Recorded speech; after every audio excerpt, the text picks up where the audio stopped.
Hello and welcome to the D3 Energy live stream. I am Greg Davis, founder of D3 Energy. And again, this is where you can learn a little bit about oil and gas in America and the resurgence of conventional oil and gas production. So it's a beautiful day here in Houston, Texas, still the energy capital of the world. And I want to talk a little bit. I have introduced the idea and the discussion about American energy independence. In fact, American energy dominance. That is the words that we should be using. And I'm going to discuss a new concept called American hydrocarbon dominance. U.S. hydrocarbon dominance. And what does that mean and why do we care? So it wasn't long ago that experts at the time thought America was going to be running out of oil and gas. In fact, back in the 1800s, when the first oil well was drilled back in Pennsylvania, at the time oil flowed not very much, but experts back then thought that was it. Once we exhaust the oil around Pennsylvania, that'll be it. There's no more oil.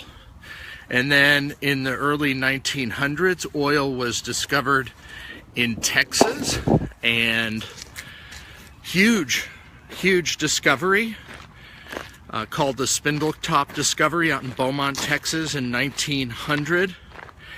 And when that was discovered, all the experts were wrong. There were experts that thought there was no oil other than in Pennsylvania. Well, lo and behold, the wildcatters, as they were called, discovered oil in Texas. In fact, they discovered more oil in Texas than they did in all of Pennsylvania.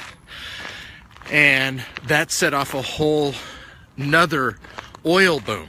And suddenly America was endowed with a tremendous amount of oil. And then in 1920, another expert came along who worked for the government and said, we're going to exhaust all the oil in the United States in the next several years. And once again, he was proven wrong. And then in 1956, there was a guy named Hubbard, an expert, who had a theory that America was reaching its peak oil production and the world was reaching peak oil production. And he has since been proven wrong, because in the 1960s and 1970s, more and more drilling happened in the United States. More and more oil was found around the world. We found oil in Alaska in the 1970s. And once again, oil was plentiful around the world, and the United States was chock full of oil. And now, where we are today, because of technology and our ability to look into the earth to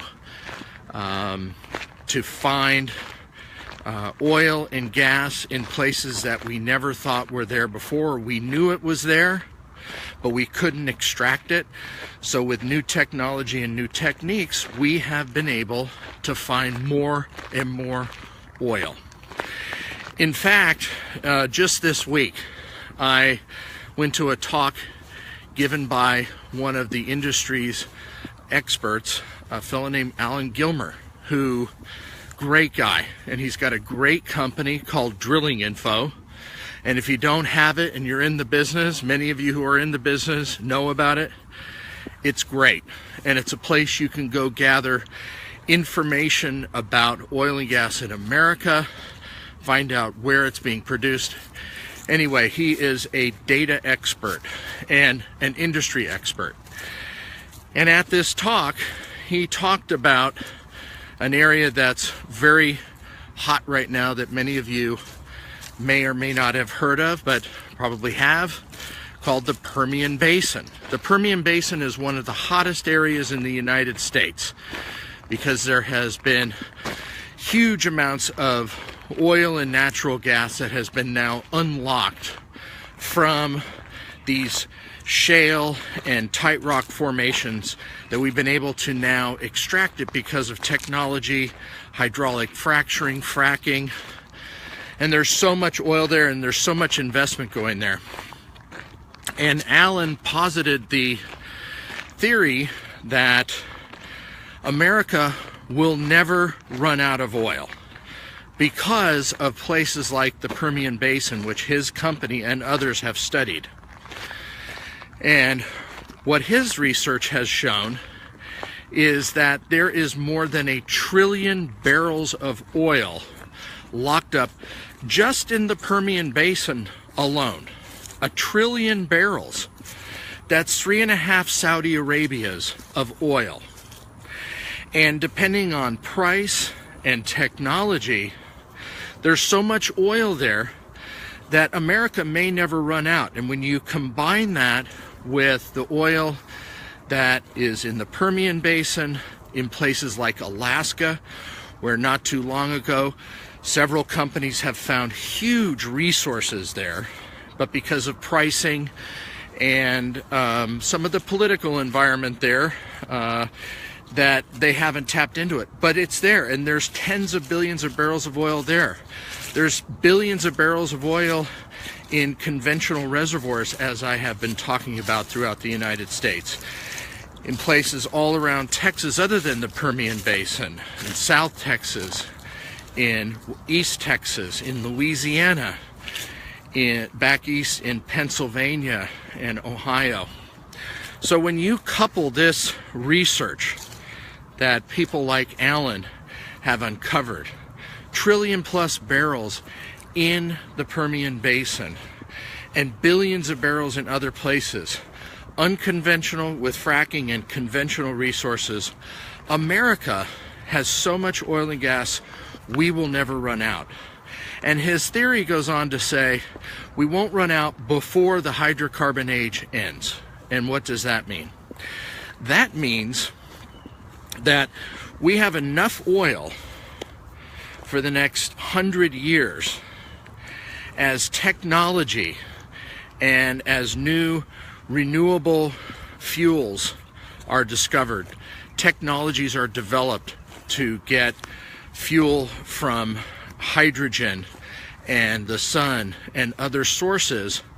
We will use less and less oil, and by the time we have more of those technologies, those new energy technologies developed, we won't use as much oil, and eventually more of the alternative resources will be used than oil. So we will never run out of oil.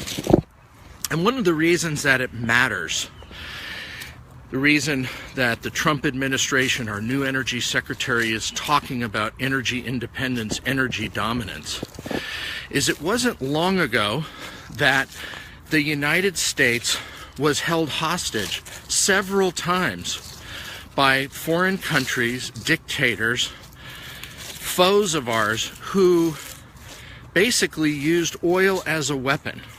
I remember it in 1973 and 1979 when the OPEC nations decided they didn't like us for our support for Israel in the Yom Kippur War in 1973, and then our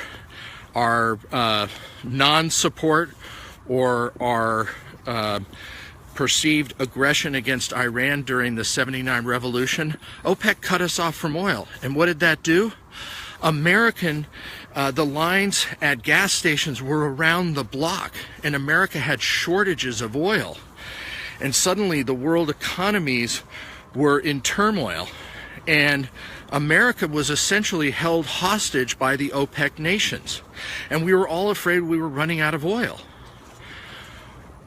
And other countries right now are the victims of other oppressive nations that are using oil as a weapon. The Russians are using gasoline against the Balkans, as a weapon because they threaten to turn off natural gas.